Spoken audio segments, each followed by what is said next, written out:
السلام علیکم الذین اصطفى اما بعد اعوذ باللہ من الشیطان الرجیم بسم اللہ الرحمن الرحیم لا یضرکم من ضل اذا اهتدیتم۔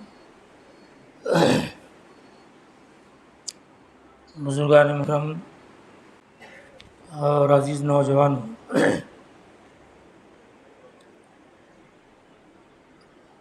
یہ اس وقت تقریر نہیں بلکہ آپ سے بات چیت کی جا رہی ہے، اور اس کا خلاصہ یہی ہے کہ ہم اور آپ یہ دیکھ رہے ہیں کہ اس وقت موجودہ حالات میں، سچویشن میں روزانہ نئے نئے فتنے سر اٹھا رہے ہیں۔ ایک بہت بڑا فتنہ یا سازش یا چال اس وقت یہ چلی جا رہی ہے کہ مسلمانوں کو، خاص طور سے نوجوانوں کو دین سے کس طرح دور رکھا جائے اور ان کو کیسے بے دین بنایا جائے، اور اسلامی معاشرت، اسلامی تہذیب یا اسلامی کلچر، جو پڑھے لکھے لوگ ہیں وہ سویلائزیشن کو لفظ کو سمجھتے ہیں، وہ کیسے ختم کیا جائے، دن رات اس بات کی کوشش کی جا رہی ہے۔ اور ایک حدیث میں نبی کریم صلی اللہ علیہ وسلم نے صاف طور سے اس بات کی پیشین گوئی بیان فرمائی تھی، جو آج ثابت آ رہی ہے۔ ایک دور، ایک زمانہ، ایک وقت ایسا آئے گا کہ جس طرح بارش کے قطرے برستے رہتے ہیں، بارش آتی ہے اور بارش کے قطرے جیسے مسلسل کنٹینیو گرتے رہتے ہیں، تو ایسے ہی فتنے نازل ہوں گے اور ایسے ہی فتنے پیدا ہوں گے، یعنی بے حد فتنے پیدا ہوں گے، بے حساب فتنہ پیدا ہوں۔ تو ایسے ماحول میں اور ایسے نازک وقت میں گمراہی سے بچنے کے لیے، بے دینی سے حفاظت کرنے کے لیے، اور اپنے آپ کو، اپنے بچوں کو، اپنے گھر والوں کو، اپنے خاندان کو، اپنے بستی والوں کو دین پر قائم رہنے کے لیے کیا کرنا چاہیے۔ قرآن مجید نے صاف طور سے ایک بات یہ کہی ہے کہ لا یضرکم من ضل اذا اهتدیتم۔ اگر تم ہدایت کے راستے پر چلتے رہے تو دنیا کا کوئی بھی بڑے سے بڑا گمراہی کا فتنہ تم کو نقصان نہیں پہنچا سکتا۔ تو گویا کہ بات صاف طور سے یہی کہی گئی کہ ہم اگر دین پر چلتے رہے تو فتنے پیدا ہوتے رہیں گے، فتنے اٹھتے رہیں گے، مگر کسی فتنے میں یہ طاقت نہیں رہیں گی کہ وہ آپ کو بے دین کر دے۔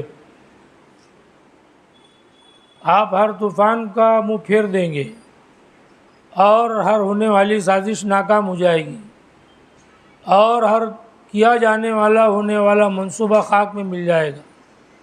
کنڈیشن قرآن مجید نے یہ لگائی ہے کہ جو فتنہ پرور لوگ ہیں وہ اپنا کام کرتے رہیں گے، آپ دین پر چلیے، آپ دین پر قائم رہیے۔ تو اس وقت یہ ایک بہت بڑا کام، بہت بڑی ذمہ داری ہماری اور آپ کی ہے۔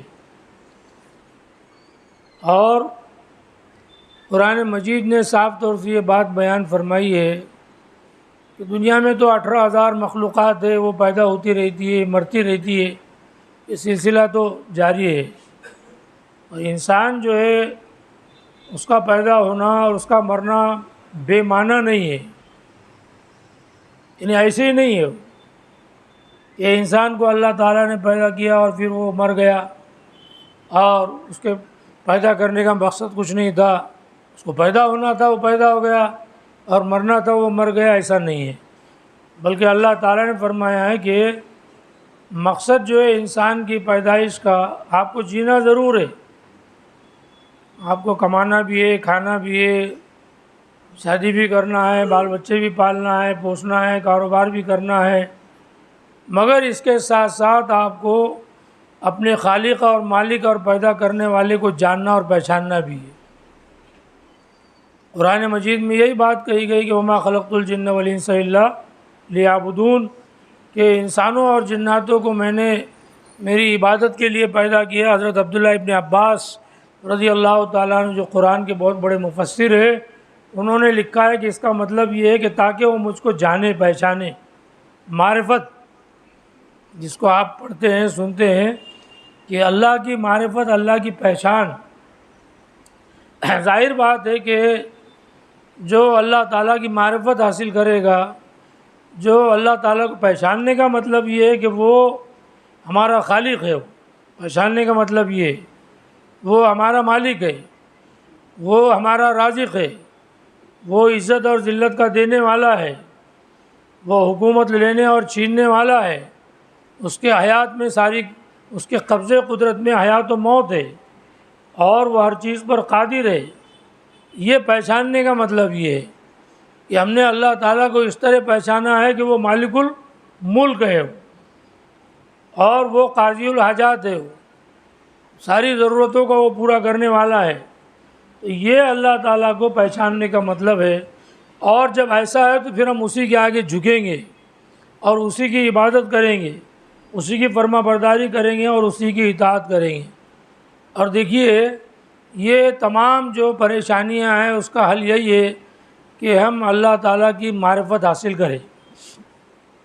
یہ جو الجھنیں ہیں، یہ جو پریشانیاں ہیں چاروں طرف سے آئی ہوئی ہے، یہ ہمارے نوجوانوں کو، میں جہاں بھی جاتا ہوں خاص طور سے یہ بات میں بولتا ہوں، سمجھاتا نہیں ہوں، سمجھانا بڑے لوگوں کا کام ہے، میں یہ بات بولتے رہتا ہوں نوجوانوں سے کہ دیکھیے یہ وقت بہت نازک ہے، یہ حالات بہت دن بدن بد سے بدتر ہوتے جا رہے ہیں۔ یہ نوجوانوں کو جاگنے کا اور بیدار ہونے کا وقت ہے، اور اپنی ذمہ داری کو سمجھنے کا وقت ہے کہ آپ دوسری قوموں کی طرح نوجوان نہیں ہیں کہ آپ کھائیں گے، پیئیں گے، جئیں گے، موج مزہ کریں گے، مستی کریں گے۔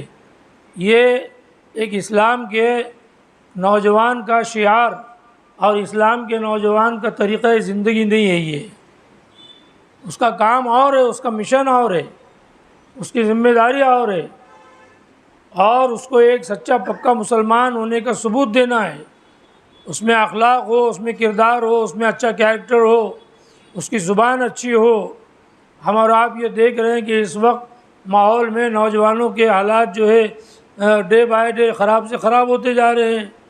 آپ گزرتے جائیے تو آپ کو نوجوان نظر آئیں گے، بہت سارے نوجوان، میں جو بیٹھے ہوئے ہیں ان سے نہیں بول رہا ہوں، میں بہت سارے نوجوان ایسے ہیں ہمارے محلوں میں، گلیوں میں بات کرتے ہیں تو بغیر گالی کے بات ہی نہیں کر رہے وہ۔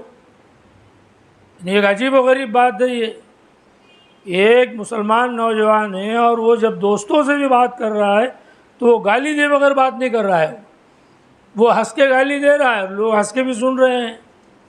یہ ایک عجیب تماشا چل رہا ہے، یہ ایک مسلمان نوجوان کا کردار نہیں ہے۔ یہ اس کی زبان جو ہے پاک اور صاف رہتی ہے۔ پھر آپ یہ دیکھیے نوجوانوں کے اندر جو ہے عام طور پہ، خاص طور سے جھگی جھوپڑیوں میں اور ادھر ویسے بھی اچھے اچھے علاقوں میں بھی ہم نے دیکھا ہے کہ وہ نشے میں گرفتار ہے، وہ نہ جانے کون کون سی چیزوں کا نشہ کر رہے ہیں، وہ گولیاں کھا رہے ہیں اور پتہ نہیں کون کتنے، اس کے سینکڑوں نام ہیں۔ تو آپ بتائیے جس قوم کے نوجوان نشے میں زندگی گزاریں گے وہ قوم آگے کیسی بڑھے گی؟ یہاں تو آپ کو ہوش کی ضرورت ہے۔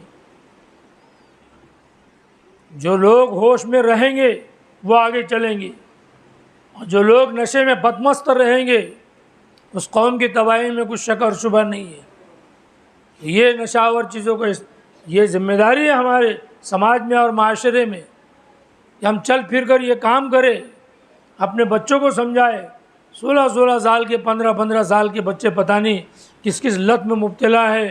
ہم تو رات میں سفر کر کے دور دراز سے جب آتے ہیں اور رکشہ میں جب پہنچتے ہیں اپنے مدرسے میں تو ہم دیکھتے ہیں گلی کوچوں کے اندر رکشہ لگی ہوئی ہے اور 2 3 بچے بیٹھے ہوئے ہیں، رات کو 2 بج رہے ہیں اور موبائل آن ہے ان کا. آپ اندازہ لگا سکتے ہوں گے وہ کیا دیکھ رہے ہیں. آپ گستاخی معاف کیجئے، بالغ ہونے سے پہلے زنا کے طریقے دیکھ رہے ہیں، یہ فحش جو ویڈیو دیکھ رہے ہو. ظاہر بات ہے اس کے اثرات سماج پہ جو پڑنے والے ہیں وہ بہت خطرناک پڑنے والے ہیں. وقت بہت کم ہے اور میں تھوڑے وقت میں آپ کو 2 4 باتیں بتا رہا ہوں. یہ جو مسائل ہے، پرابلمس ہے اور یہ جو پریشانیاں ہیں، آپ صرف روتے رہیں گے تو کام نہیں بننے والا. شکوے شکایتیں کرتے رہیں گے تو کنٹرول میں نہیں آنے والی بات. ارے بھائی آگ لگی ہوئی ہے تو پہلا کام آگ کو بجھانا ہے. اب یہ ہے کہ آگ لگی ہوئی ہے اور 4 5 لوگ بیٹھ کے ڈسکس کر رہے ہیں کہ یہ کیسی لگی، کیوں لگی، شارٹ سرکٹ سے لگی کہ کسی نے آگ لگایا ہے کہ کچھ ہوا ہے اور یہ جل رہی ہے تو کتنا نقصان ہونے والا ہے. ارے پہلے آگ بجھاؤ نا، بعد میں ڈسکس کرو. انویسٹیگیشن جو ہے بعد میں ہوتا ہے نا. ہماری پریشانی ہے کہ ہم پہلے شروع کر دیتے ہیں تحقیق، اور جو جلنے کا ہے وہ جل کے راکھ ہو جاتا ہے. تو میں آپ سے مختصر یہی بات، تقریر نہیں کر رہا ہوں میں، آپ سمجھیے نوجوانوں کو بول رہا ہوں میں کہ آپ کو جو کردار اس دور میں ادا کرنا ہے اور آپ کا جو رول ہے اس زمانے میں، وہ بہت ہی ایک انقلابی رول، جس کو آپ ریولیوشن بولتے ہیں. سماج کو بدلنا ہے، آپ اس کو ایک اسلامی معاشرہ بنانا ہے، آپ اس میں اخلاق کو پیدا کرنا ہے، اس میں آپ کو ایسے بچے پیدا کرنا ہے جو بڑے ہونے کے بعد اپنے ماں باپ کی فرما برداری کرے. آپ کے نوجوانوں کو ایسا بنانا ہے جو اپنے محلے کے، خاندان کی، بستی کے سینئر اور بزرگ لوگوں کو رسپیکٹ دے، احترام کرے، جو مسجدوں کے آباد کرنے والے ہو، جو زنا کے راستوں سے بچنے والے ہو، جو نشہ کے اڈوں سے اپنے آپ کو دور رکھنے والے ہو، جو اپنے رشتہ داروں کو اور اعزاء اور اقربا کے اوپر دھیان دینے والے ہو، جن کی زبان پاک صاف ہو، جن کی لوگ امانت داری اور دیانت داری میں مثال دیتے ہو. یہ ایک ایسا آپ کو سماج بنانا ہے اور اس کے لیے محنت کرنا پڑے گی. اور اس کی بنیادی بات یہ اللہ کی معرفت. میں نے پہلے آپ سے کہا یہ سارے جھنجھٹوں سے، پریشانیوں سے، تکلیفوں سے، ظالموں کے ظلم سے، سمجھیے آپ بات کو، اور شفاق اور بے درد لوگوں کی بے دردی سے اور ظالموں کی چالوں سے اور گھناؤنے منصوبوں سے بچنے کا ایک ہی راستہ ہے، اللہ کی معرفت. اللہ کو جانو اور اللہ کو پہچانو، اور یہ ساری مصیبتوں کا حل ہے. یہ جس دن آپ نے اللہ کی معرفت حاصل کر لی تو دنیا ہیچ ہو جائے گی.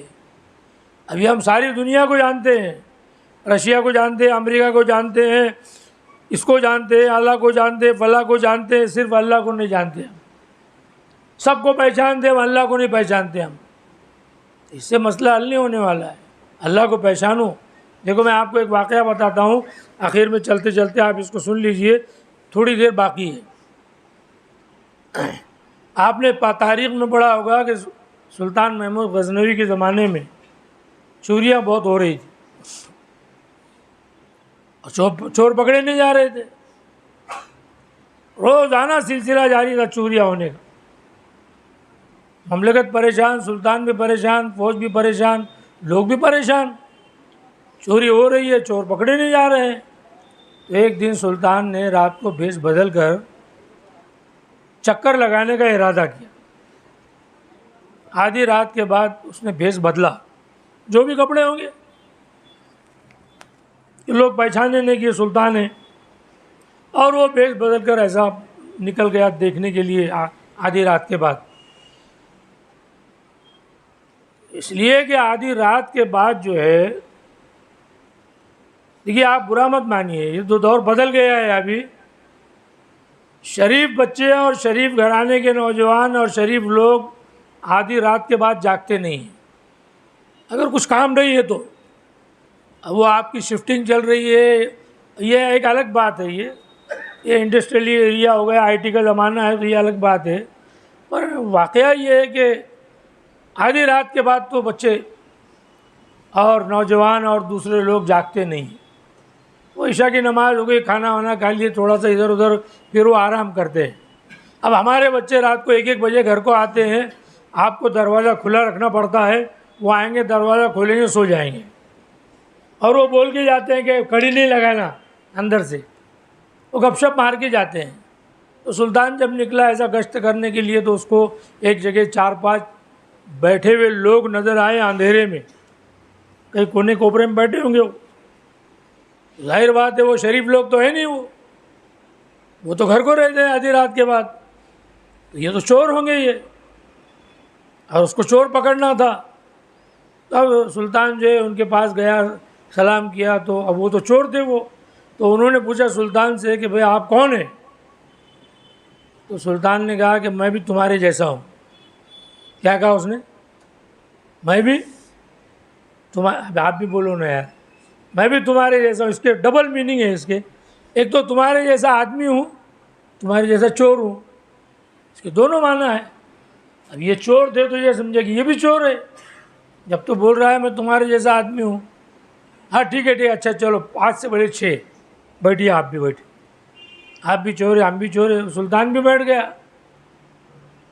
اب وہ بہت خوش ہو گئے کہ چلو آپ ایک نیا چور ہم کو مل گیا ہے. اور جب وہ بیٹھے تو 4 نے سلطان سے کہا کہ دیکھو بھائی, ہماری جو گینگ ہے, ہماری جو پارٹی ہے چوروں کی, اس میں ایسا ہے کہ سب کے پاس کچھ نہ کچھ کمال ہے. آپ کے پاس بھی اگر کچھ کمال ہے تو بتائیے, نہیں تو یہاں بے کمال لوگوں کا کام نہیں ہے, یہ چوری کا کام ہے. یہ کچھ نہ کچھ آپ میں کمال ہونا چاہیے. تو سلطان نے بولا کہ بھائی پہلے ایسا کرو, تم اپنا اپنا کمال بتاؤ, پھر میں بھی اپنا کمال بتاؤں گا. نہیں میرے بھی یہ کمال ہے, میرے میں وہ کمال ہے. تو ایک نے سلطان سے کہا کہ میرے اندر ایسا کمال ہے کہ دیوار کتنی مضبوط ہو میں سوراخ کر دیتا ہوں اس کو, جب چوری کرنے ہم جاتے ہیں. بہت اچھی بات ہے, آپ کے ہاتھ میں تو بہت طاقت ہے. پھر دوسرے نے کہا کہ میرے ناک کے اندر ایسی سونگھنے کی طاقت ہے, سونگھنے کی, کہ میں ایسا زمین پر مٹی سونگھ کے بتاتا ہوں کہ یہاں خزانہ ہے کر کے. یہ بھی بہت بڑی بات ہے صاحب, تمہارے ناک میں اتنی بڑی طاقت ہے. پھر تیسرے نے کہا کہ میں ایسی کمن ڈالتا ہوں, کتنی بھی اونچی دیوار ہو میں اس پہ چڑھ جاتا ہوں, میں نقب لگا دیتا ہوں. چلیے آپ کے اندر بھی بہت بڑا کمال ہے. چور اپنا کمال بتا رہے ہیں. پھر ایک نے کہا کہ ہم جب رات کو چوری کرنے جاتے ہیں, کتے بھونکتے ہیں نا رات میں, تو اگر کوئی کتا بھونکتا ہے تو میں سمجھ جاتا ہوں کیا بول رہا ہے, کتا کیا بول رہا ہے میں یہ سمجھ جاتا ہوں. ٹھیک ہے چلیے بہت اچھی بات ہے. سب نے اپنا کمال جو ہے بتا دیا صاحب. اب سلطان کو پوچھو بھائی آپ اپنا کمال بتائیے, ہمارا تو کمال ہم نے بتا دیا. تو سلطان نے کہا کہ میرے پاس میرے اندر ایک ایسا کمال ہے کہ اگر کچھ لوگ مصیبت میں گرفتار ہو جائے اور میں اپنی داڑھی ہلا دوں ایسی, تو سب کو مصیبت سے نجات مل جاتی ہے.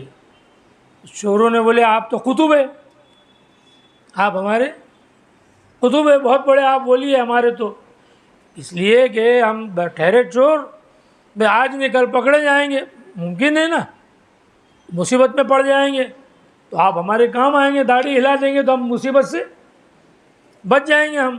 نہیں آپ تو بہت کام کے آدمی, آپ ہمارے ساتھ رہیے. اب یہ سب کی باتیں ہو گئی.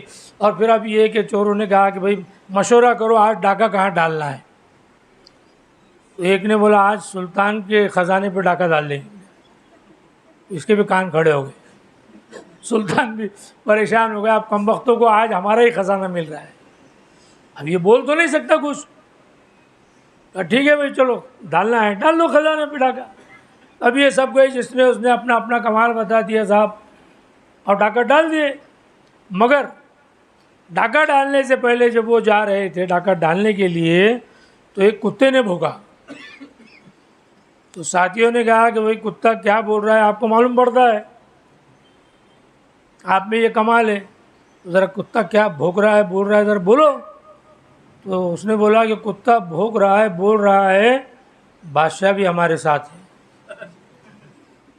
بادشاہ بھی ہمارے تو ساتھیوں نے بولے بیوقوف ہے، بولے اس کے کان میں جو ہے خرابی ہے، کتا ایسا کہیں بول سکتا ہے کہ ہم سب چور ہیں ملے ہوئے، اور بادشاہ تو اپنے محل میں آرام کر رہا ہوگا، وہ ہمارے ساتھ کہاں سے ہوگا؟ تو اس کی بات کو انہوں نے سنی انسنی کر دیے، ڈاکہ ڈال دیے، خزانہ لے کے آ گئے، ایک جگہ بیٹھ گئے، اور وہ ڈیوائیڈ ہو گیا، وہ تقسیم، حصہ بانٹا، جس کو اس کو دے دیا انہوں نے۔